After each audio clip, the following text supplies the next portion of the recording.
নমস্কার বন্ধুরা, আপনাদের সকলকে স্বাগত জানাই অন্ধকারের আওয়াজ চ্যানেলে। আমাদের আজকের নিবেদন তারানাথ তান্ত্রিকের গল্প সুধাময়ের ছায়াসঙ্গী। আপনাদের সকলের কাছে অনুরোধ, গল্পটি সম্পূর্ণ শুনুন এবং কেমন লাগলো অবশ্যই আমাদের কমেন্টের মাধ্যমে জানাবেন। তাহলে চলুন শুরু করা যাক তারানাথ তান্ত্রিকের গল্প সুধাময়ের ছায়াসঙ্গী।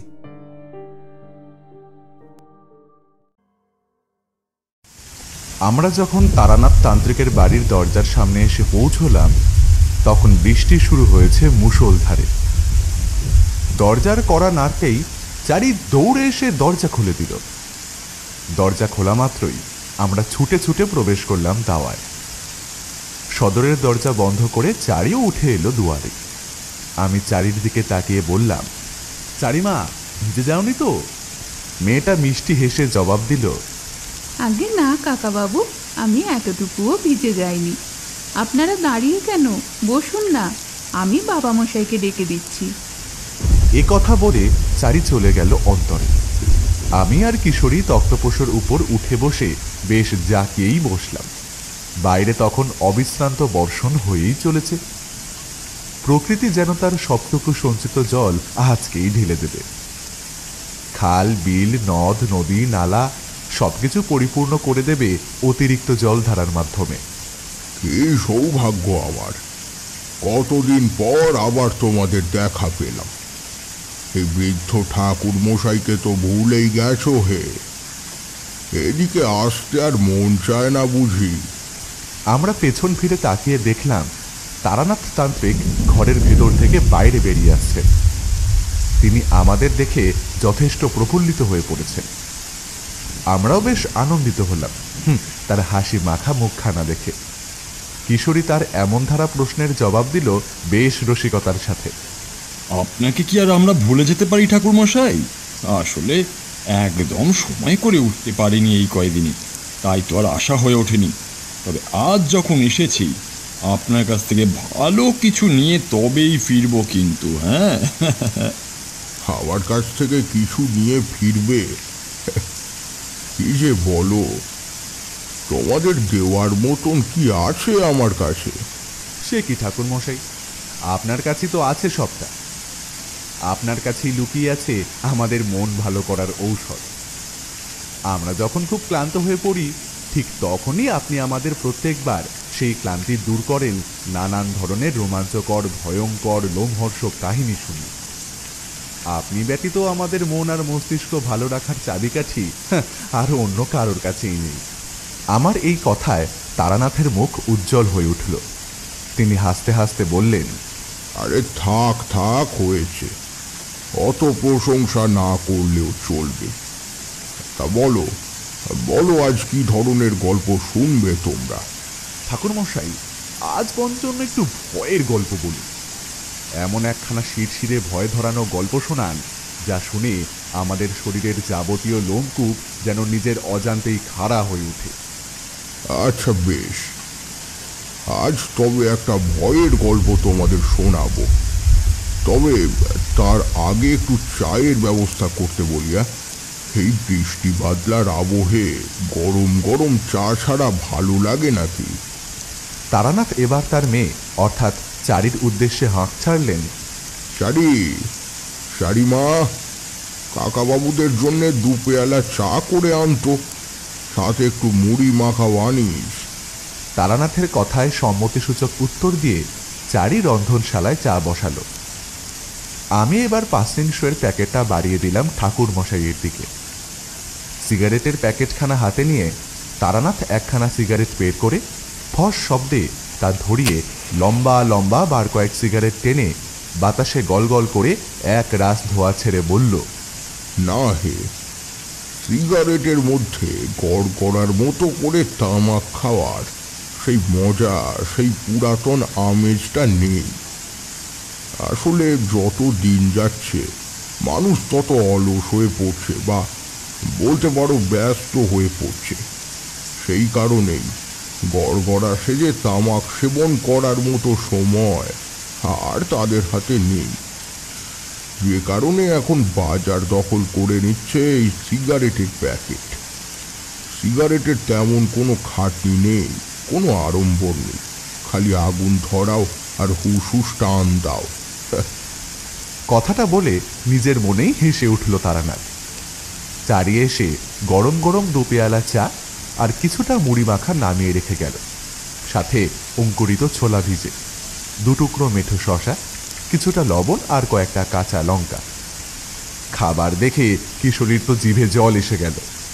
সে এক খাবল মুড়ি তুলে বলল, আচ্ছা ঠাকুরমশাই, এবার তাহলে শুরু করুন। তারানাথ সিগারেট শেষ করে ফিল্টারটা ছুঁড়ে ফেলে দিল বাইরে। আমি বুঝলাম এবার কোনো জমজমাটি গল্প আরম্ভ হতে চলেছে।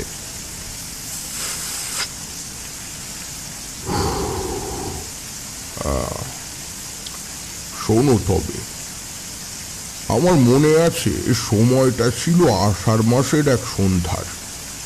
সেবার ঘুরতে ঘুরতে অজানা কোনো এক গ্রামে একটি মন্দিরে রাত কাটাবার জন্য আশ্রয় নিলাম।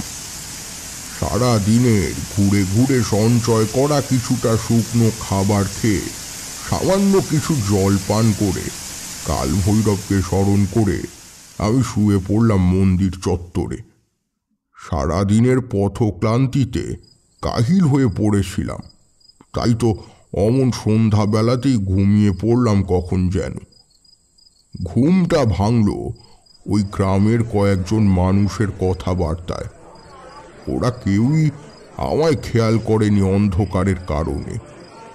ঘুম ভাঙতে ধীরে ধীরে উঠে বসলাম আমি। দেখলাম মন্দির চাতালে বসে আছে জনাচারে পুরুষ। নিজেদের মধ্যে হাসি ঠাট্টায় ব্যস্ত তারা। তাদের বিরক্ত না করে আমি চুপচাপ বসে রইলাম আধারের মাঝে। তাদের কথাবার্তা আমার কানে আসতে লাগলো। আচ্ছা আচ্ছা ভাই বেণীমাধব, পূর্ণিমাটা কবে বলতো? আকাশে গোল থালার মতো ঝকঝকে চাঁদ উঠেছে। পূর্ণিমা তিথিতে আমার গিন্নি আবার লক্ষ্মী পুজো করবে বলে মনস্থির করছে। বাহ, এ তো বেশ জব্বর খবর। তা সুধাময়দা, বৌদিদির লক্ষ্মী পুজোর ভোগ প্রসাদ খেতে আমি নেমন্তন্ন পাবো তো? হ্যাঁ হ্যাঁ, অবশ্যই পাবে। আমার মনে হয় আর 2-3 দিন বাদেই পূর্ণিমা। এভাবে ওরা গল্প গুজব করতে লাগলো। আমি চুপচাপ মন দিয়ে ওদের কথাবার্তা শুনছিলাম, কিন্তু একটা অদ্ভুত কথা আমার কানে আসতেই গাটা কেমন যেন ছমছম করে উঠল। আর নিজেকে গোপনে রাখতে পারলাম না আমি। সকলের সামনে আত্মপ্রকাশ করতে বাধ্য হলাম। অদ্ভুত কথা? কি সেই অদ্ভুত কথা ঠাকুরমশাই, যার কারণে আপনি আর স্থির হয়ে বসে থাকতে পারলেন না, শেষমেশ আত্মপ্রকাশ করলেন? ওরা স্বাভাবিকভাবেই গল্প গুজব করছিল, কিন্তু আচমকা বেণীমাধব নামের যুবকটি সুধাময় দাদার উদ্দেশ্যে বলল, এই সুধাময়দা, তোমার ছায়া এত বিশাল কেন গো? কথাটা শুনে স্বাভাবিকভাবেই হকচকিয়ে গেল সুধাময়। সে প্রথমে থতমত খেয়ে কাটা কাটা ভাবে উত্তর দিল, ছায়া? ছায়া বিশাল মানে? আরে হ্যাঁ গো সুধাময়দা, দেখো না, দেখো, তুমি নিজেই দেখো, আমার কথা বিশ্বাস না হলে। এমন খটখটে চাঁদনি আলোতে আমাদের প্রত্যেকের স্বাভাবিক ছায়া পড়েছে, কিন্তু তোমার ছায়া আকারে যেন অনেকটা লম্বা। এটা কি করে সম্ভব? সুধাময় এবার বেণীমাধবের কথায় হো হো করে হেসে উঠে বলল, আরে ধুর বোকা, তুই এমন করে বললি কথাটা, আমি ভাবলাম কি না কি হয়েছে হয়তো। এটাও জানিস না যে মানুষ যেভাবে অবস্থান করে তার ছায়া ঠিক তেমনভাবেই পতিত হয় ধরাতলে। আমি এরকমভাবে বিপরীত দিকে বসে আছি, তাই সে কারণেই এমন তীর্যকভাবে ছায়াটা পড়েছে। তাই তো ছায়া এত লম্বাটে দেখাচ্ছে স্বাভাবিকের তুলনায়। না গো সুধাময়দা, আমি বলছি শোনো, তোমার কোথাও একটা ভুল হচ্ছে। আমি বেশ কিছুক্ষণ ধরে লক্ষ্য করেছি তোমার ছায়াটা কেমন যেন একটা। দেখো না, দেখো, তোমার ছায়ার মুখমণ্ডল ঠিক যেখানে সেখানে কেমন লাল লাল ছোট ছোট 2টো আলোর বিন্দু দেখতে পাচ্ছ না? যেন মনে হচ্ছে ওই দুটো ওই মিশমিশে কালো ছায়াটা চোখ। এছাড়াও আমি লক্ষ্য করেছি তুমি যখন হাত পা নাড়াচ্ছিলে, তখন কিন্তু তোমার ছায়ার মধ্যে তোমার সাথে সামঞ্জস্য বজায় রেখে হাত পা নাড়ানোর প্রতিচ্ছবি ধরা পড়েনি। সে কি? এরকম তো হবার কথা নয়। এ কথা বলে সুধাময় বেণীমাধবের কথা পরীক্ষা করার জন্য নিজের হাত নাড়ালো, কিন্তু আশ্চর্যজনকভাবে সত্যি সকল বাস্তব নিয়ম অমান্য করে ওর হাতের ছায়া কিন্তু এতটুকুও নড়ল না, স্থির হয়েই থেকে গেল যেমনকার তেমন। বেশ ঘাবড়ে গেল সুধাময়। অন্ধকার ছেড়ে আমি এবার বিষয়টা পর্যবেক্ষণ করতে ওদের সামনে এসে দাঁড়ালাম। ওরা আমাকে দেখে ভূত দেখার মতো চমকে উঠল প্রথমটায়। বললাম, নমস্কার, আমি তারানাথ চক্রবর্তী। সামান্য কিছু জ্যোতিষবিদ্যা করে থাকি, এছাড়াও মানুষের হস্তরেখা, ললাট লিখন বিচার করতেও সক্ষম। আমি মূলত একজন ভবঘুরে গোছের মানুষ। প্রতিদিন নানান ধরনের অচেনা অজানা জায়গায় ঘুরে বেড়ানোই আমার কাজ। আমি এখানে রাত্রিবাস করার জন্য এই মন্দির চত্বরে আশ্রয় নিয়েছিলাম। তোমাদের কথাগুলো ওইখানে ওই অন্ধকারের মধ্যে বসে শুনছিলাম অনেকক্ষণ ধরে, কিন্তু সুধাময়ের সাথে ঘটা এই অপ্রাকৃত ঘটনাটা নিজের চোখে একবার যাচাই করতে কৌতূহলবশত উঠে আসতে বাধ্য হলাম। সুধাময় আর একবার নিজের ডান হাতটা ওপর নামও করে দেখালো, কিন্তু তার ছায়ার মধ্যে কোনোরূপ পরিবর্তন এলো না। বিষয়টা নিজের চোখে দাঁড়িয়ে দাঁড়িয়ে দেখলাম আমি। এইরূপ ঘটনা এর পূর্বে আমি একটি বারের জন্যও দেখিনি। তবে আমি বোধহয় জানি বিষয়টা আসলে ঠিক কী ঘটছে, কিন্তু তখনই ওদের সেই সমস্ত কথা খোলসা করে বলে দিলে ওরা মারাত্মক ভয় পেয়ে যাবে, এই ভেবে আমি সবটা গোপন করে যেতে বাধ্য হলাম। এটা কি ধরনের কথা ঠাকুরমশাই? মানুষের ছায়া কি আদেও মানুষের কায়ার বিপরীত প্রতিক্রিয়া করতে সক্ষম? আমি তো অন্তত তেমনটা শুনিনি কোনোদিন। দেখলাম কেবলমাত্র আমি একাই নয়, কিশোরীও বেশ হকচকিয়ে গেছে ঘটনাটার কথা শুনে। সে বলল, একেবারে হক কথা বলেছ ভাই, বাপের জন্মে এমন ধারা কথা আমি শুনিনি। আমাদের কথায় তারানাথ যেন একটু চটে গেল জোরালো ভাবে। সে বলল, এই পৃথিবীতে এমন অনেক ঘটনা প্রতিনিয়ত ঘটে চলেছে, যা এর পূর্বে কখনো একটি বারের জন্য সচক্ষে তা দেখনি তোমরা। কিংবা এমন অনেক বিষয় আছে যা আমাদের অতি সাধারণ কল্পনারও বাইরে, কিন্তু তাই বলে তাদের কোনো মতেই অস্বীকার করতে পারি না আমরা। আচ্ছা আচ্ছা, আপনি তো বললেন আপনি নাকি কি সব জ্যোতিষবিদ্যা জানেন। এর অর্থ কি তা আমাদের একটু বুঝিয়ে বলতে পারবেন? বেনি মাধবের কথায় আমি কোনো উত্তর দিলাম না, কেবল অপলকভাবে তাকিয়ে থাকলাম সুধাময়ের দিকে। তারপর ওর উদ্দেশ্যে বললাম, সুধাময়, তোমার ডান হাতটা একবার মেলে ধরো তো দেখি আমার সামনে। সুধাময় নিজের ডান হাতের তালুটা টান টান করে মেলে ধরল আমার সামনে।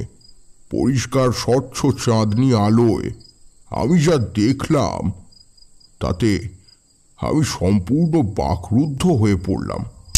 কিশোরী জিজ্ঞেস করল, কেন ঠাকুরমশাই, তার হস্তরেখা বিচার করে কি এমন দেখলেন যে যার কারণে আপনার মুখ দিয়ে আর কোনো কথা বের হলো না? দেখলাম পৃথিবীর সবচেয়ে কঠিনতম বিষয়, অর্থাৎ সুধাময়ের অকাল মৃত্যু। সুধাময়ের আয়ু আর খুবই সীমিত সময়ের মধ্যেই আবদ্ধ। জীবনের একেবারে শেষ পর্যায়ে পৌঁছে গিয়েছে সে। তোমরা তো জানোই, আমার হস্তরেখা বিচার কখনো ভুল হবার নয়।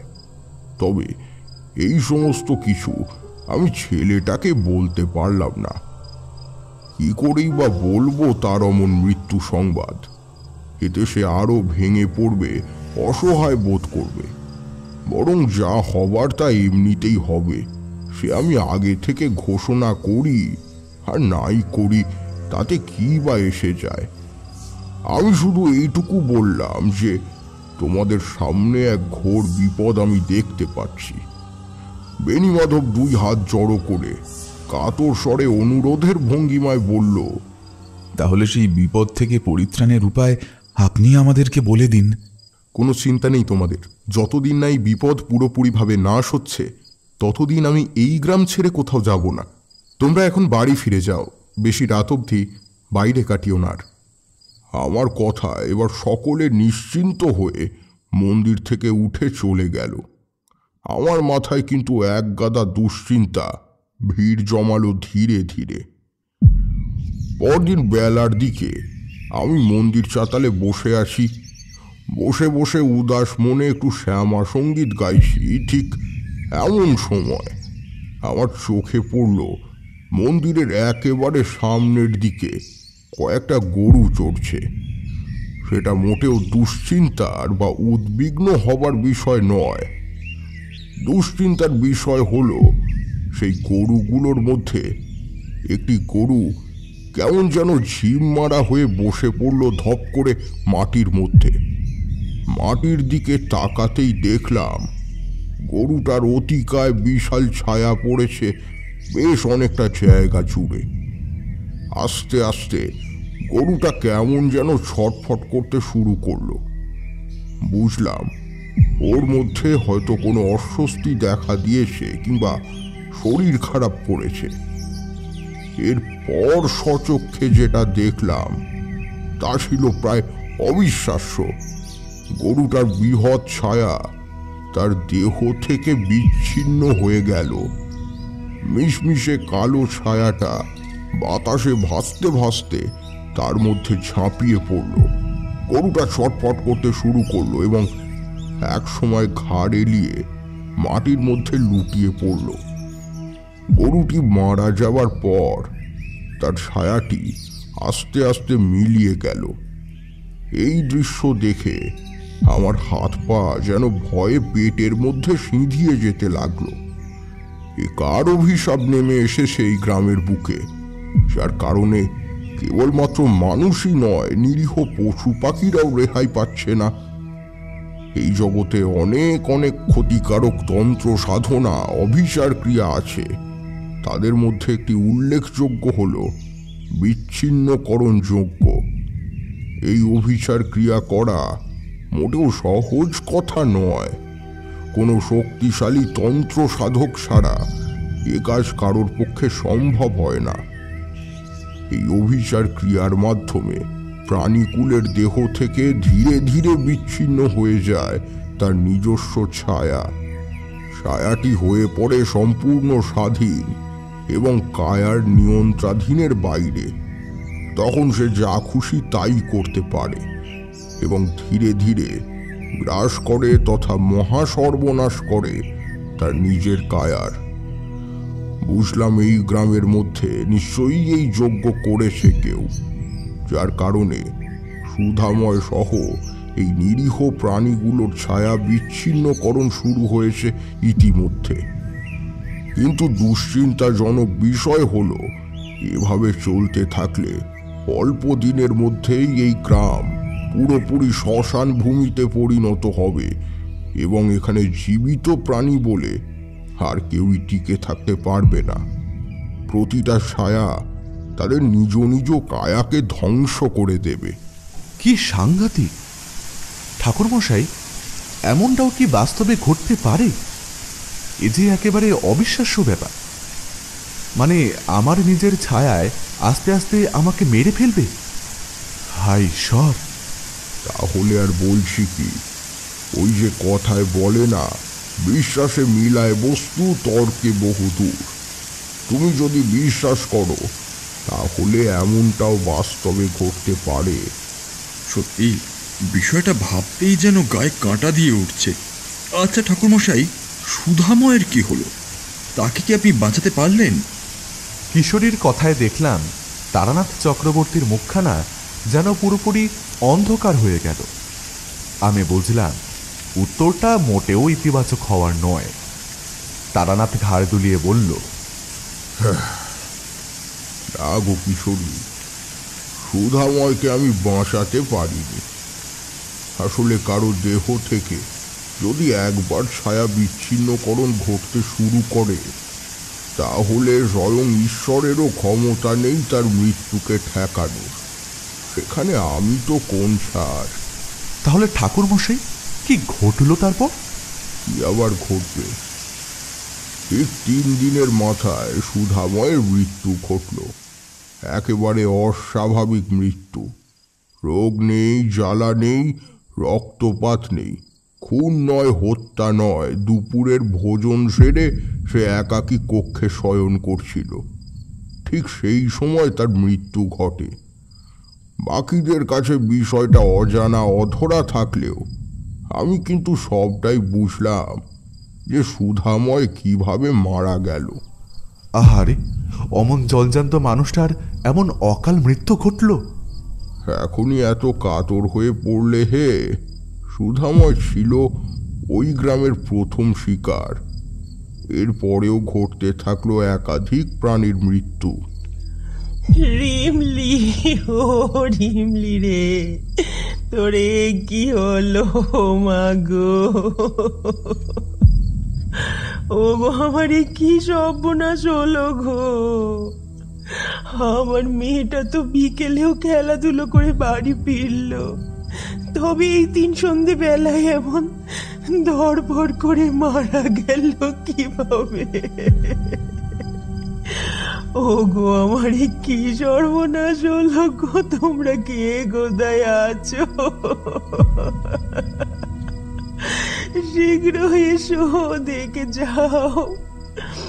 এদিকে সব ছারখার হয়ে গেল যে আমি সর্বশান্ত হয়ে গেলাম। হ্যাঁ গো রিমলির মা, এত কিছু ঘটলো আর তুমি টেরও পেলে না কিছু? বলি, তোমার মেয়েটার ওপর যে গত 2 দিন ধরে এক বিভৎস অদ্ভুতুরে ছায়া পড়েছিল, তা তুমি একটিবারের জন্য খেয়াল করনি? কি বলছো গো দিদি? অদ্ভুতুরে ছায়া মানে সেটা আবার কি? ও মা, তুমি শোনোনি নাকি সে কথা? আমাদের গ্রামের অনেকের মধ্যেই নাকি এই এক সমস্যা দেখা দিয়েছে।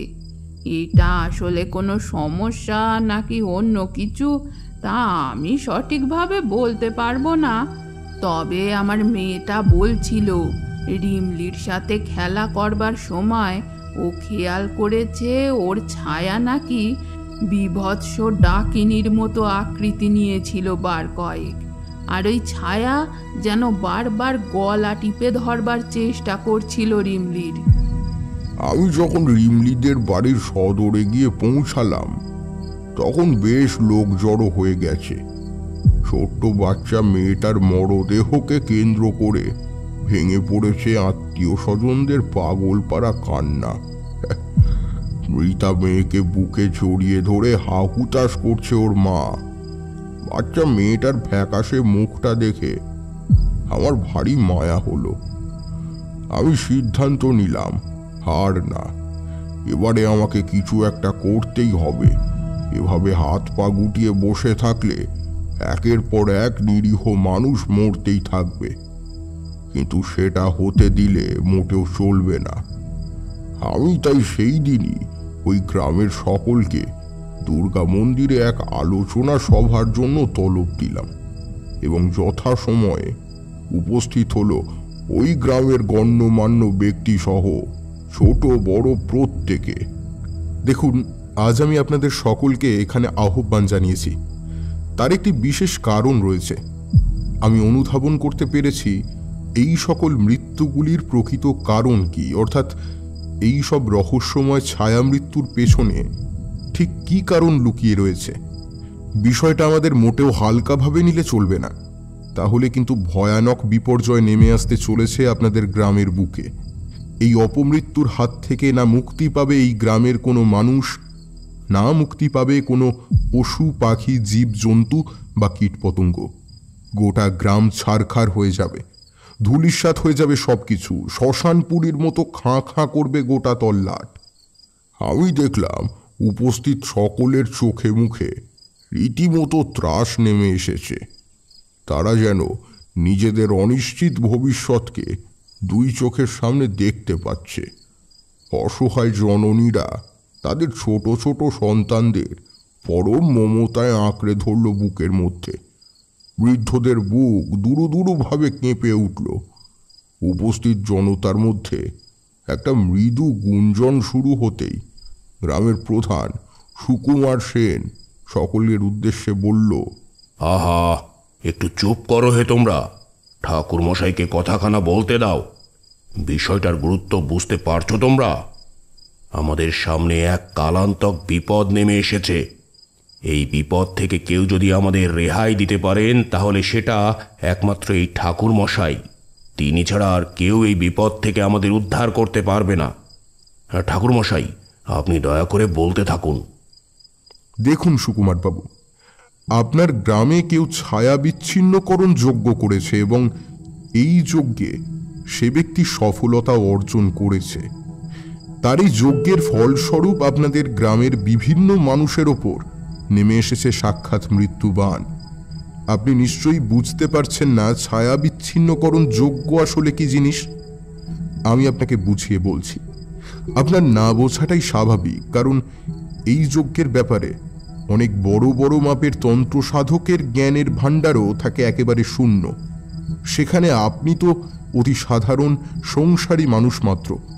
সুকুমার সেন এবার 2 হাত জড়ো করে আমার দিকে ছলো নয়নে তাকিয়ে বিনয়ের সুরে বলল, হ্যাঁ ঠাকুর মশাই, আমি সত্যি এই যজ্ঞের সম্বন্ধে কোনোদিনও এতটুকুও শুনিনি। আপনি তাই দয়া করে আমাদের খুলে বলুন এই যজ্ঞের কথা। সুকুমার বাবু, এই যজ্ঞ মূলত করা হয় কোনো প্রতিহিংসা পূরণের আশায়। এই যজ্ঞ করা খুব একটা সহজ কাজ নয়। এই যজ্ঞে কেউ যখন সফল হতে পারে তখন বুঝে নিতে হয় সে অধিক ক্ষমতার অধিকারী। আপনার গ্রামে যখন এই যজ্ঞ করা হয়েছে সকল গ্রামবাসীর অনিষ্ট সাধনের উদ্দেশ্যে, তখন এর থেকেই বোঝা যায় যে আপনাদের গ্রামের মানুষের প্রতি নিশ্চয়ই কেউ একজন চরম রুষ্ট হয়ে আছে। একটু ভালো করে ভেবে বলুন তো, অতীতে কি এমন কোনো ঘটনা ঘটেছিল যার কারণে কোনো মানুষ আপনাদের সকলের প্রতি চরম ক্রোধান্বিত হতে পারে? আমার কথায় বেশ চিন্তিত হয়ে পড়লেন সুকুমার বাবু। অনেকটা সময় ভেবে কাঁচুমাচু মুখে তিনি জবাব দিলেন, না ঠাকুর মশাই, আমার অন্তত তেমন কাউকেই মনে পড়ছে না। না না না, ভালো করে মনে করার চেষ্টা করুন সুকুমার বাবু। আপনাদের উত্তরের উপরেই নির্ভর করে আছে সব কিছু। এমন কেউ একজন তো অবশ্যই আছে যে আপনাদের সকলের একসাথে ক্ষতি চায়। তা না হলে এই বিপর্যয়ের সৃষ্টিই হতো না। কিন্তু সেই ব্যক্তির কথা হয়তো আপনার স্মরণে নেই, অথবা এই মুহূর্তে মনে পড়ছে না। অপরাধীকে ধরতে না পারলে আপনাদের গ্রামের একে একে প্রতিটা মানুষের ছায়া তার নিজের দেহ থেকে পৃথক হয়ে যাবে এবং একসময় প্রতিটা ছায়া তাদের নিজ নিজ কায়াকে ধ্বংস করে দেবে। উপস্থিত সকল জনতার কাছে আমার একটি আগাম সতর্কবার্তা, এই কয়টা দিন নিজেদের ঘর থেকে কেউ বেরিয়েও না, বিশেষ প্রয়োজন ব্যতীত। ছেলে মেয়েদের আগলে রাখো, চোখে চোখে রাখো, সর্বদা সাবধানে রাখো। বাড়ির গবাদি পশুদের যতটা সম্ভব গৃহবন্দী করো। বাদবাকিটা আমি দেখে নিচ্ছি। আর হ্যাঁ, ভালো কথা মনে পড়েছে, যদি তোমাদের কারো চোখে সন্দেহভাজন কোনো ব্যক্তি ধরা পড়ে তৎক্ষণাৎ আমায় খবর দিও। আজকের সভা তাহলে এই অবধি। তোমরা যে যার ঘরে ফিরে যাও। যে কথাগুলো বললাম তা মস্তিষ্কে ভালোভাবে গেঁথে নাও, তাতেই তোমাদের মঙ্গল। পরমেশ্বর তোমাদের সকল বিপদ নাশ করুন। কি সাংঘাতিক পরিস্থিতি! এরপর কি ঘটল ঠাকুরমশাই? একে একে ফিরে গেল সকলে। দেখতে দেখতে অন্ধকার নেমে এলো। সবাই চলে যেতেই সুকুমার বাবুর উদ্দেশ্যে আমি বললাম, আপনি ঘরে ফিরে যান।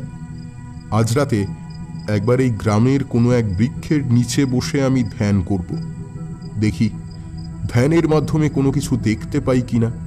হ্যাঁ ঠাকুর মশাই, আমার গ্রামের সকল দায় দায়িত্ব আমি আপনার উপরেই ছেড়ে দিলাম। আমি তাহলে এখন আসছি। কাল সকালে আমাদের আবার দেখা হবে। সাবধানে যাবেন, আর রাতের দিকে একদম বাইরে বের হবেন না। আচ্ছা ঠাকুর মশাই, আপনার কথা আমার শিরোধার্য হয়ে থাকলো। এ কথা বলে দুর্গা মন্দির ছেড়ে গ্রামের প্রধান সুকুমার বাবু চলে যেতেই আমি সামান্য কিছু আহার করে প্রহর গুনতে লাগলাম। মনে মনে স্থির করলাম, গভীর নিশীতে আমি ধ্যানে বসব। মধুসুন্দরী দেবীর শরণাপন্ন হতে হবে আমায়। একমাত্র তিনি পারেন আমায় সহায়তা করতে। আমি বাইরের দিকে তাকালাম। বৃষ্টির বেগ আরো বেশ খানিকটা বেড়েছে। ঝমঝম শব্দে মুষলধারে বর্ষণ হয়ে চলেছে ক্রমাগত। বৃষ্টির জলের কারণে চারপাশের পরিবেশ পুরোপুরি ঝাপসা দেখাচ্ছে। কেবলমাত্র বিশাল বিশাল নারকেল, তাল আর সুপারি গাছের মাথাগুলো আন্দোলিত হচ্ছে ঝড়ের সাথে তালের তাল মিলিয়ে। মেঘলা আবহাওয়ার কারণে খুব তাড়াতাড়ি অন্ধকার নেমে আসছে চরাচর জুড়ে। তারানাথ তান্ত্রিক এবার উঠে দাঁড়ালেন। আমরা বুঝলাম গল্পের আসর জমাতে গড়গড়াখানার খুব প্রয়োজন হয়ে পড়েছে। তারানাথ তান্ত্রিক এবার চলে গেলেন বাড়ির অন্তরে। আমি আর কিশোরী একে অপরের প্রতি মুখ চাওয়াচাওয়ি করে বসে রইলাম। খানিক বাদে কাস্তে কাস্তে ঠাকুরমশাই এসে বসলেন আমাদের সম্মুখ ভাগে। গড়গড়ায় লম্বা একখানা টান দিয়ে শূন্যে গলগল করে অফুরন্ত ধোঁয়া ছেড়ে ঢের গল্পের মধ্যে মনোনিবেশ করলেন তিনি।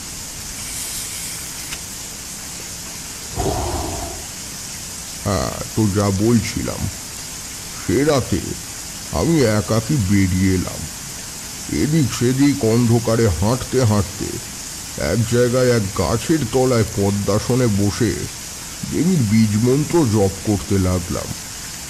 ধীরে ধীরে কেমন যেন একটা ঘোরের মধ্যে তলিয়ে গেলাম আমি। আমার সকল হিতাহিত জ্ঞান, চেতনা, ভালো মন্দ, বাছবিচার সব কিছু যেন একাকার হয়ে যেতে লাগলো। কতক্ষণ সেভাবে চোখ মুদিত করে বসেছিলাম তা আমি জানি না। তবে এক সময় আমার বন্ধ আঁখি যুগলের সামনে আচমকা এক দৃশ্যপট ফুটে উঠল। কিশোরী অস্থিরভাবে প্রায় লাফিয়ে জিজ্ঞাসা করল, ধ্যানে বসে ঠিক কি কি দেখলেন আপনি? অদ্ভুত কিছু খাপছাড়া দৃশ্য, বুঝলে হে কিশোরী। সেই সকল দৃশ্যের মাথা মুন্ডু আমার কিছুই বোধগম্য হলো না। আমি দেখলাম একটা পুরুষের মুখ, তবে সেই পুরুষটি যে মোটেও সাধারণ কোনো পুরুষ নয় তা আমি বেশ বুঝলাম প্রথম দর্শনেই। পুরুষটির মাথার বড় বড় জটা বটগাছের ঝুড়ির মতো নেমে এসেছে মুখে, গলা বেয়ে বক্ষ দেশে, ঘাড় ছাপিয়ে পিঠে। তার চক্ষুদয় লাল টকটকে, যেন সে কোনো নেশায় আসক্ত। তার চোয়াল শক্ত, মুখে দাড়ি গোঁফের জঙ্গল, পরনে কালো বস্ত্র, গলায় নর করটির হার, আর হাতে ধরা বিভৎস এক দণ্ড। যে দণ্ডের মাথায় গাঁথা রয়েছে একটি মৃত মহিষের বৃহৎ মাথা। শেষ মুহূর্তে আমার মনে হলো পুরুষটি যেন একটি কুটিল শয়তানি হাসি হাসছে আর বলছে,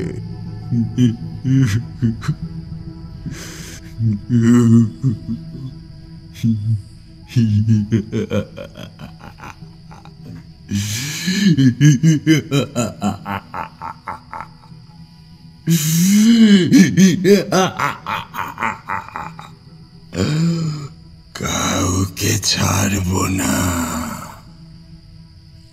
আমি কাউকে ছাড়ব না। একটিও প্রাণ জীবিত থাকবে না। সাক্ষাৎ নরকে পরিণত করব গোটা গ্রামটাকে। বংশ প্রদীপ জ্বালানোর মতন কেউ থাকবে না, কেউ না। আমার সাথে যা করেছিল ওরা সকলে, তার ফল এবার হাতে নাতে ভোগ করার সময় এসে গেছে।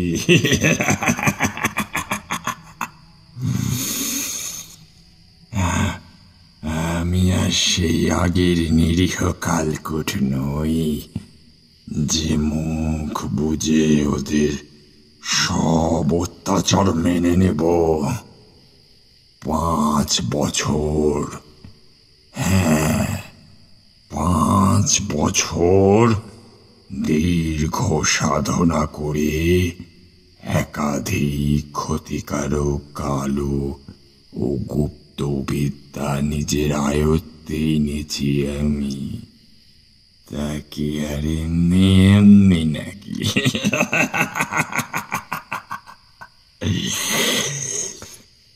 বদলা চাই আমার, বদলা চাই। সেদিনের করা সেই অপমান, সেই লাঞ্ছনা, সেই আঘাত আজও ভুলতে পারিনি। আমার মনে সেই আগুন দাউ দাউ করে জ্বলছে এখনো। এই গ্রামের শেষ না দেখা অবধি সেই আগুন নিভবে না, কিছুতেই নিভবে না। তা জ্বলতেই থাকবে।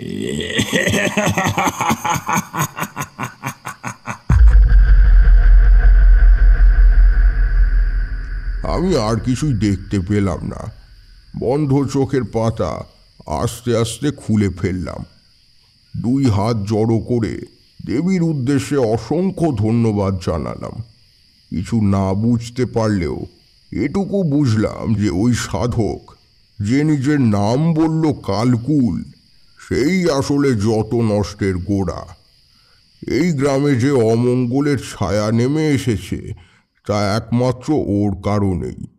পরদিন ভোরের আলো ফুটতে না ফুটতেই আমি গ্রাম প্রধান অর্থাৎ সুকুমার বাবুর বাড়ির সদরে গিয়ে কড়া নাড়লাম। সুকুমার বাবু, সুকুমার বাবু, সুকুমার বাবু, দরজা খুলুন, আমি তারানাথ চক্রবর্তী এসেছি। সুকুমার বাবু।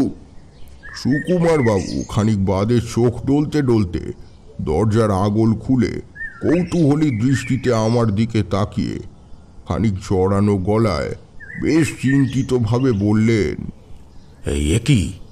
এ কি ঠাকুরমশাই, এত সকালে আপনি আমার বাড়িতে? কোনো অঘটন ঘটেনি তো? সুকুমার বাবু, এত ভয় পাবেন না, এখনো কোনো অঘটন ঘটেনি, তবে খুব শীঘ্রই ঘটতে চলেছে। আপনার সাথে আমার অনেক জরুরি কথা রয়েছে। আমি কি আপনার বাড়ির অন্দরে প্রবেশ করতে পারি? ছি ছি ছি, এ আবার বলার মতন কোনো কথা নাকি? অবশ্যই পারেন। আসুন ঠাকুরমশাই, আসুন আসুন আসুন, ভেতরে আসুন। আমি সুকুমার বাবুর সাথে তার বাড়ির অন্দরমহলে গিয়ে বসলাম। মুখোমুখি আরাম কেদারায় বসে সোজাসুজি আমি তাকে একটি প্রশ্ন করলাম। আচ্ছা সুকুমার বাবু, কালকুট নামের আপনি কাউকে কি চেনেন? আমার এ প্রশ্ন শুনে সুকুমার বাবুর চোখ মুখের অবস্থা অতি সত্বর পাল্টে গেল। তার মুখ জুড়ে নেমে এলো অশনি ছায়া। আমি পুরোপুরিভাবে নিশ্চিত হয়ে গেলাম যে সুকুমার বাবু নিশ্চয়ই কালকুট নামের কোনো এক ব্যক্তিকে চেনেন, এবং শুধু চেনেনই তাই নয়, তার সঙ্গে তিনি এতটাই পরিচিত, তার ইতিহাস সম্পর্কে এতটাই অবগত যে রীতিমতো তার নাম শুনে তিনি ভয় পেতে শুরু করেছেন। সুকুমার বাবু থেমে থেমে বললেন, আপনি আপনি এই নাম কি করে জানলেন ঠাকুরমশাই? এ তো বহু আগের এক চাপা পড়া অভিশপ্ত কাহিনী। কালকুটের নাম আমরা ভুলেই গিয়েছি। এ গায়ের মানুষ না হয়েও সেখানে আপনি... এই নাম আমি জানতে পেরেছি কাল রাতে ধ্যানের মাধ্যমে। শত্রুকে কখনো দুর্বল ভাবাটা উচিত নয় সুকুমার বাবু, সেটা আসলে মূর্খামি ছাড়া আর কিছুই নয়। আপনারা ঠিক এই ভুলটাই করে বসেছেন। অতীতের সেই কালকুট বর্তমান সময়ে ফিরে এসেছে।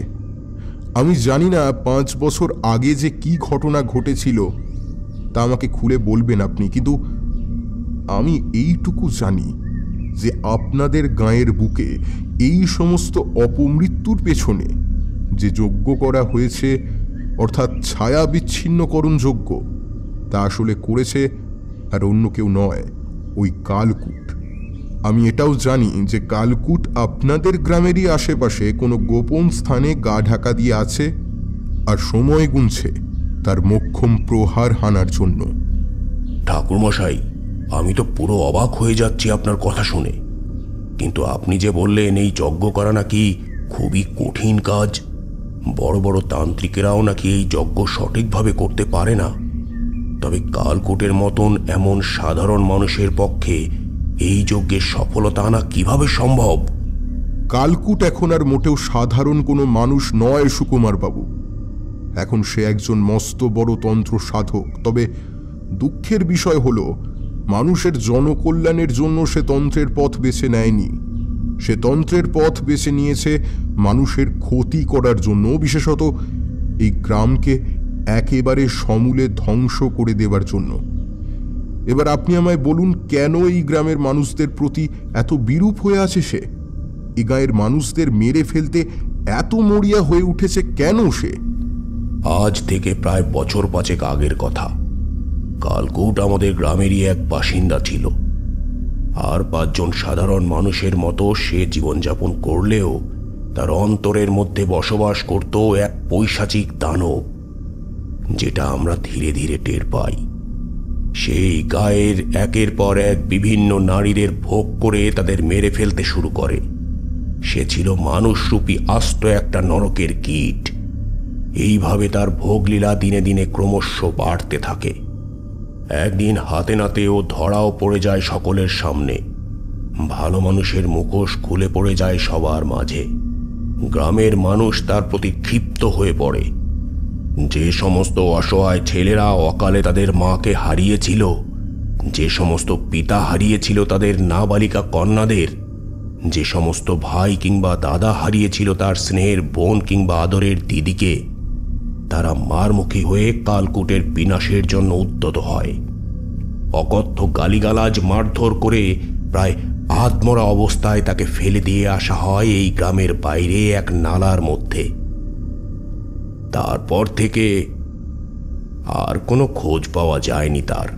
আমরা সকলে ধারণা করি যে তাকে হয়তো শিয়াল কুকুরের দল রাতের বেলায় ছিঁড়ে খেয়েছে, আর তার ক্ষতবিক্ষত মৃতদেহ টেনে নিয়ে গেছে পার্শ্ববর্তী বনাঞ্চলে। মানুষের অন্তরে এক শান্তি ছড়িয়ে পড়ে। কিন্তু এখন দেখছি আমাদের সেই ধারণা পুরোপুরি ভ্রান্ত ছিল। ওই শয়তানটা আদৌ মরেনি। মৃত্যুর পরবর্তীতে তার কপালে লেখা ছিল দীর্ঘায়ু। এরপর হয়তো সে কোনো তন্ত্র সাধকের সঙ্গ নেয় এবং নানান রূপ গুপ্তবিদ্যা, ক্ষতিকারক কালো বিদ্যা নিজের করায়ত্ত করে। কালকুট পুনরায় ফিরে এসেছে তার যাবতীয় অপমানের বদলা নিতে। এটাই ছিল সেই অভিশপ্ত ইতিহাস ঠাকুরমশাই। এবার আমরা কি করব? ওই শয়তানটা এতদিন বাদে ফিরে এসেছে, একাধিক ক্ষমতায় বলবান হয়ে। আমাদের কি তবে অন্ত অনিবার্য? আপনি দয়া করে কিছু একটা করুন। এই গ্রামকে রক্ষা করুন। এই নরপিশাচের হাত থেকে মুক্তি দিন আমাদের। আমরা তার চিরতরের মতো বিনাশ চাই। আমার ভুল হয়েছিল, সেদিন সকলকে আমি অনুরোধ করেছিলাম তাকে প্রাণে না মেরে ফেলতে। আজ বুঝতে পারছি কি মারাত্মক ভুল করেছিলাম আমি। সে ভুলের মাসুল আজ এতদিন বাদে দিতে হচ্ছে সুদে আসলে। ওই শয়তানটাকে সেদিন শেষ করে দিলেই সবচেয়ে ভালো হতো। এতে আজ অন্তত এমন বিপর্যয় নেমে আসতো না। আপনাকে এবার যে কাজটা করতে হবে সেটা হলো কিছু বিশ্বস্ত গুপ্তচর নিয়োগ করতে হবে। কালকুট এই গ্রামের খুব কম দূরত্বের মধ্যে আশেপাশেই আত্মগোপন করে রয়েছে। সে যে ঠিক কোথায় আস্তানা নিয়েছে তার খোঁজ আমার চাই, তা যেভাবেই হোক না কেন। সে যেখানে বসে যজ্ঞ করছে আমাকে ওই স্থানে যেতেই হবে, তা না হলে তাকে আটকানো প্রায় অসম্ভব ব্যাপার। ঠিক আছে ঠাকুর মশাই, আমি আজকেই বেশ কয়েকজনকে নিযুক্ত করছি এই কাজে। আজকে সূর্যাস্তের মধ্যেই আপনি সমস্ত খবর পেয়ে যাবেন, সে কথা আমি আপনাকে দিলাম। বেশ, খানিকটা নিশ্চিন্ত হলাম। তবে আমি এখন আসছি। এ সংক্রান্ত যে কোনো খবর পেলেই আমাকে জানাবেন। আমি এবারে চলে এলাম সুকুমার বাবুর বাড়ি থেকে সোজা দুর্গা মন্দিরে। সুকুমার বাবু তার কথা রেখেছিলেন, অর্থাৎ সূর্যাস্তের পূর্বেই তার বহাল করা লোকেরা খবর নিয়ে আসতে পেরেছিল যে কালকুট আসলে ঠিক কোথায় আস্তানা নিয়েছে। বিকেলের দিকে সুকুমার বাবু নিজে এসে সে কথা বললেন আমায়। ঠাকুরমশাই, ঠাকুরমশাই, ঈশ্বর হয়তো আমাদের সহায় হয়েছেন। সে কারণেই আমাদের লোকেরা কালকুটের ঠিকানা জানতে সক্ষম হয়েছে বহু কষ্টে। কালকুট এখন কোথায় রয়েছে তা আমাকে বলুন। সন্ধ্যা নামলে আমি সেখানে একাকী যাব। আমাদের এই গ্রামের শেষ মাথায় দক্ষিণ প্রান্তে একটা ছোটখাটো বনানী রয়েছে। সেই বনানীর মধ্যে বহু প্রাচীন আমলের একটা পরিত্যক্ত ভাঙা পোড়ো বাড়ি আছে। ওই শয়তানটা সেখানেই আশ্রয় নিয়েছে। সন্ধ্যা যখন গাঢ় হলো, আমি তখন সম্পূর্ণ একলা রওনা দিলাম সেই বনের উদ্দেশ্যে।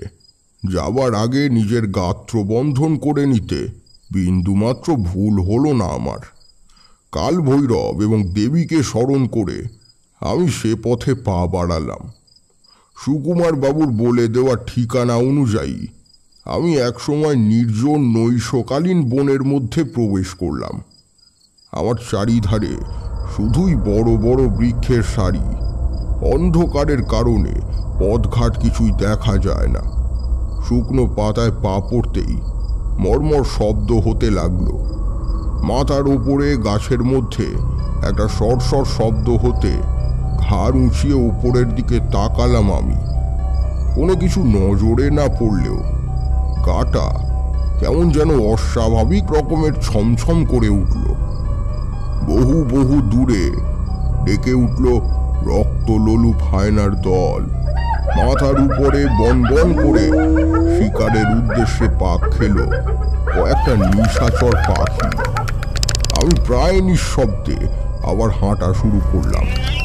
বেশ অনেকটা পথ যাবার পর এবার নজরে পড়ল সেই পোড়ো ভাঙা বাড়িটা। আমার ঠোঁটের কোণে হাসির রেখা ফুটে উঠল। আমি এতক্ষণে মনে মনে প্রস্তুত হলাম সেই শয়তান কালকুটের সাথে সাক্ষাৎ হবে আমার। সেই সাক্ষাৎ যে মোটেও শুভ হবে না তার বলার অপেক্ষা রাখে না। অশুভ শক্তির সাথে শুভ শক্তির এক মহা সংঘর্ষ হতে চলেছে এবং এর ফলাফল যে কি ঘটবে তা আমারও অজানা। একমাত্র মহাকালী জানেন কি আছে তার মনে। পরমেশ্বরকে স্মরণ করে আমি পুরো বাড়ির সিঁড়িতে পা রাখলাম। আমার কানে এবার ভেসে এলো মন্দিরের অভ্যন্তর থেকে এক গম্ভীর স্বরের মন্ত্রোচ্চারণ। কিশোরী বলল, কে মন্ত্রোচ্চারণ করছিল ঠাকুরমশাই? কালকুট? হ্যাঁ, তাছাড়া আর কে। আমি ওই মন্ত্রের আওয়াজ অনুসরণ করে এসে পৌঁছলাম পুরো মন্দিরের এক বিশেষ কক্ষে। খুব সন্তর্পণে সেখানে গিয়ে দেখলাম একটি হোমকুণ্ডের সম্মুখ ভাগে বসে আছে কালকুট। তার ওই দুই চোখ সম্পূর্ণরূপে বন্ধ। মাঝে মধ্যে সে কোনো এক ঘন লালচে তরল আহুতি দিচ্ছে লেলিহান অগ্নিশিখার মাঝে। আমি বুঝলাম তরলটা হলো কোনো প্রাণীর টাটকা তাজা রক্ত।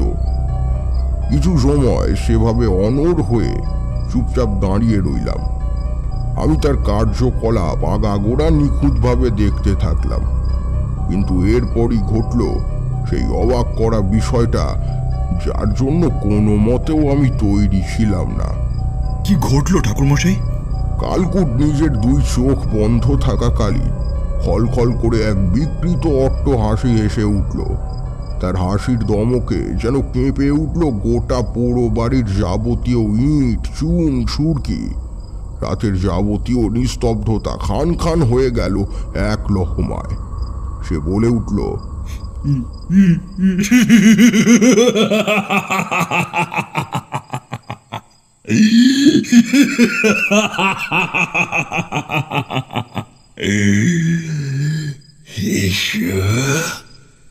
এসো তারানাথ, এসো।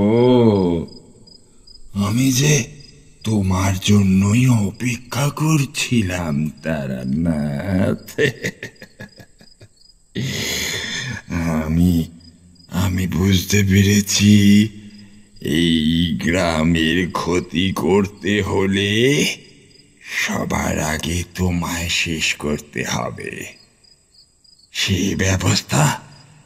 ব্যবস্থা আমি করে রেখেছি পূর্বে। ঠাকুরমশাই, কালকুট তাহলে আপনার বিষয়ে সমস্ত কিছু জানতে পেরে গিয়েছিল? হ্যাঁ, পেরেছিল। আসলে কালকুটের ক্ষমতা ছিল অপরিসীম। সে কারণেই সে বুঝতে পেরে গিয়েছিল আমার উপস্থিতি। কালকুট এবার আস্তে আস্তে চোখের পাতা খুলে তাকালো সরাসরি আমার দিকে। তার চক্ষুদ্বয়ের দিকে তাকাতেই আমি এই তারানাথ তান্ত্রিক যে সারা জীবন ব্যাপী এত এত ভয়ানক বিভীষিকার মুখোমুখি হয়েছি, সেই আমারও হৃৎপিণ্ড যেন তড়াক করে লাফিয়ে উঠল। গলগণ্ডটা দুবার ওঠা নামা করলো মারাত্মক ভয়ে। আমি টের পেলাম আমার গলা আস্তে আস্তে শুকিয়ে যাচ্ছে, হাতের তালু ঘরমাক্ত হয়ে উঠছে ধীরে ধীরে। কি প্রাণঘাতী তার সে চোখের দৃষ্টি! এরূপ দৃষ্টি যে আদেও কোনো জীবিত প্রাণীর হতে পারে তা আমার এর পূর্বে জানা ছিল না। কালকুটের চোখের মণি বলে কিছু নেই, কেবলমাত্র টকটকে লাল দুটি চেরা চোখ গনগনে আঁচের মতো একভাবে তাকিয়ে আসে আমার দিকে। তার চোখে যেন এক পৈশাচিক জিঘাংসা ঝিলিক দিয়ে উঠছে ক্ষণে ক্ষণে। বিকট অট্টহাসি হাসতে হাসতে সে পুনরায় বলল,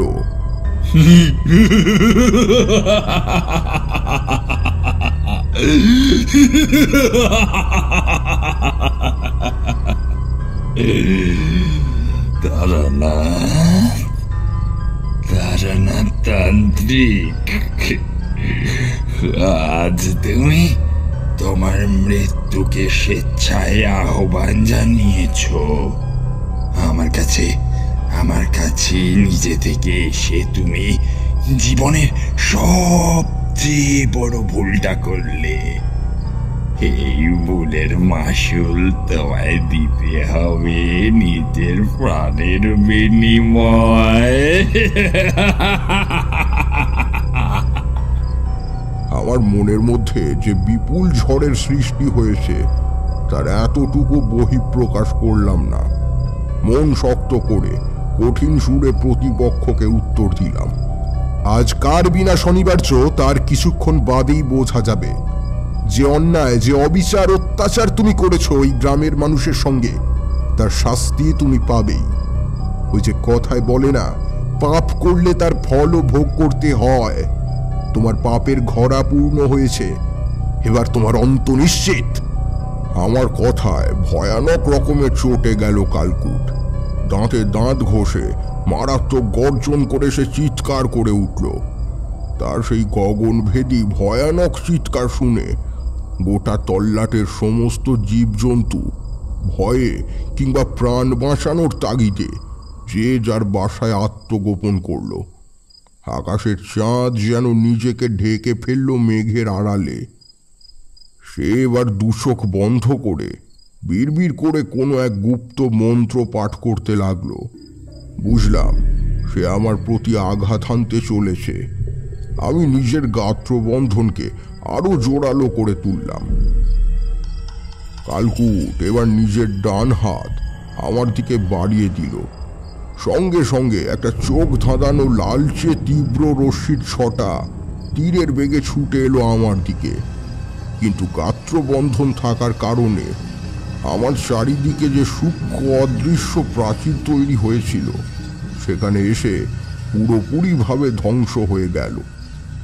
কালকুট পুনরায় চোখ মুদিত করে আরো শক্তিশালী কোনো মন্ত্র উচ্চারণ করল। এবার তার দিক থেকে তৃতীয়বারের জন্য ছুটে এলো একটা সবজেটে রশ্মি। বুঝলাম কালকুটের শক্তি সম্বন্ধে আমি যা ধারণা করেছিলাম তার থেকেও অনেক অনেক গুণ বেশি শক্তিধর সে। সেই সবুজ রশ্মি এসে আমার দেহের উপরিতলে গড়ে ওঠা সুরক্ষা প্রাচীরের গায়ে ধাক্কা খেতেই সেই অদৃশ্য দেয়ালে ফাটল ধরল। বুঝলাম আর বেশিক্ষণ এভাবে নিজেকে তার থেকে সুরক্ষিত করে রাখা যাবে না। তার শক্তির কাছে আমি ক্রমশ দুর্বল হয়ে পড়ছি। তাই মনে মনে কাল ভৈরবকে স্মরণ করলাম। একমাত্র তিনিই পারেন আমায় এই ঘোর সংকট থেকে উদ্ধার করতে। এবার কালকুট হাসতে হাসতে বলল,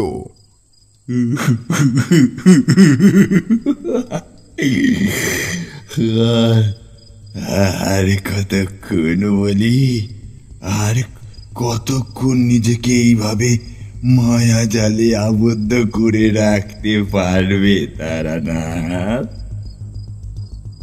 এবার আমি আমার পরম ব্রহ্মাস্ত্র প্রয়োগ করতে চলেছি তোমার উপর। জানো তো সেটা কি? ছায়া বিচ্ছিন্নকরণ ঘটাবো আমি তোমার শরীর থেকে।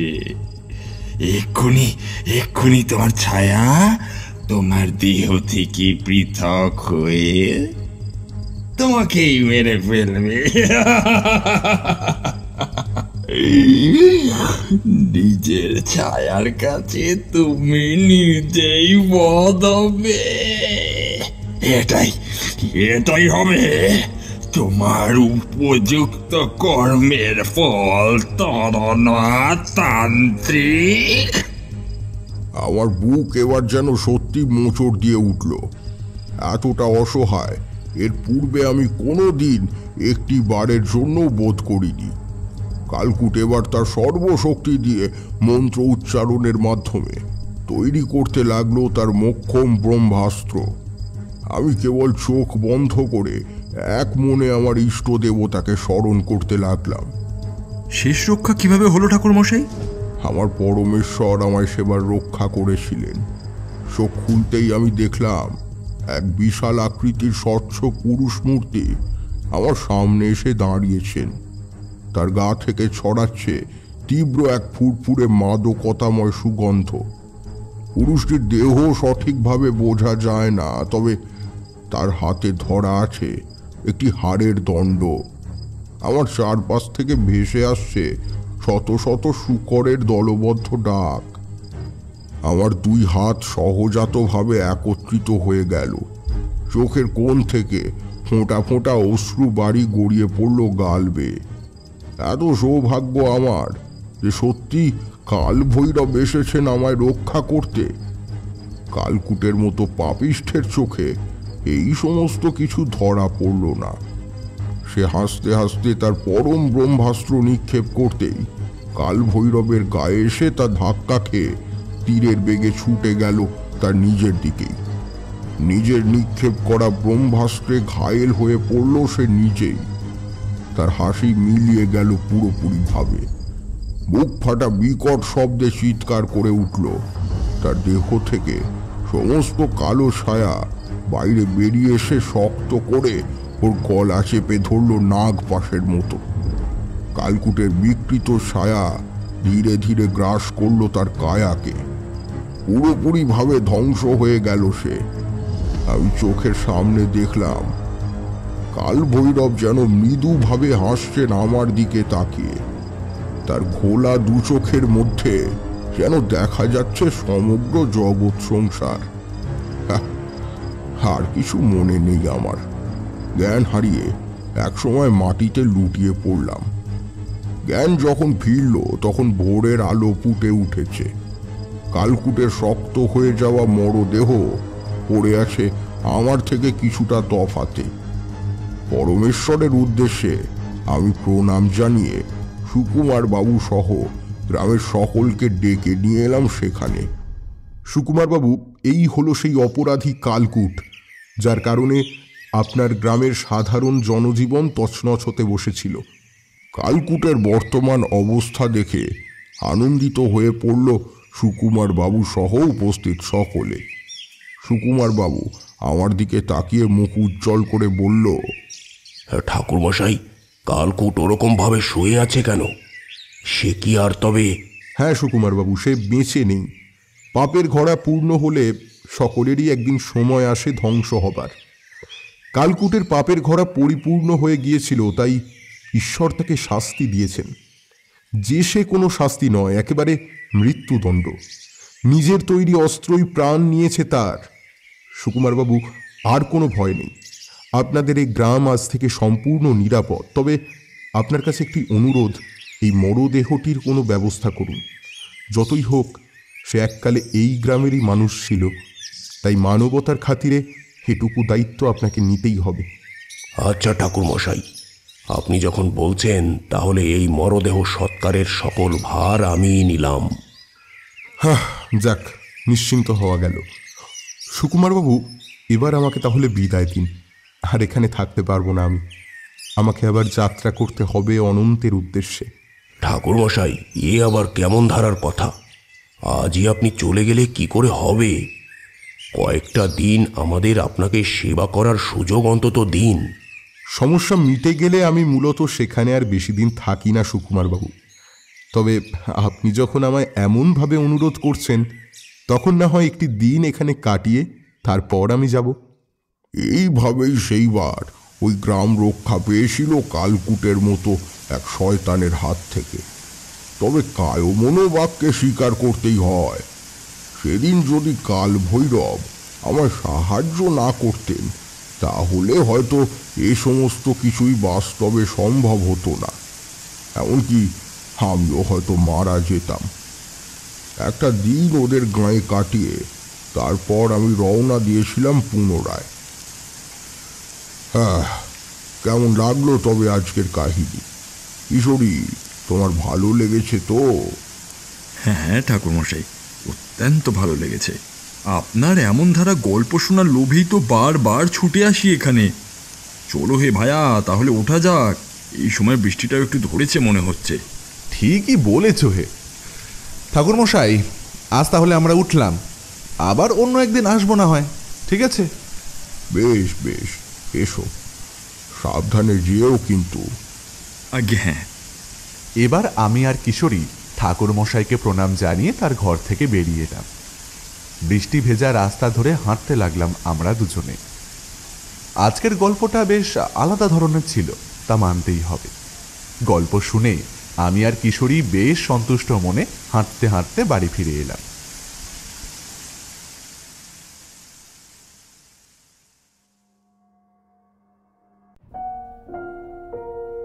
শুনছিলেন তারানাথ তান্ত্রিকের গল্প সুধাময়ের ছায়াসঙ্গী।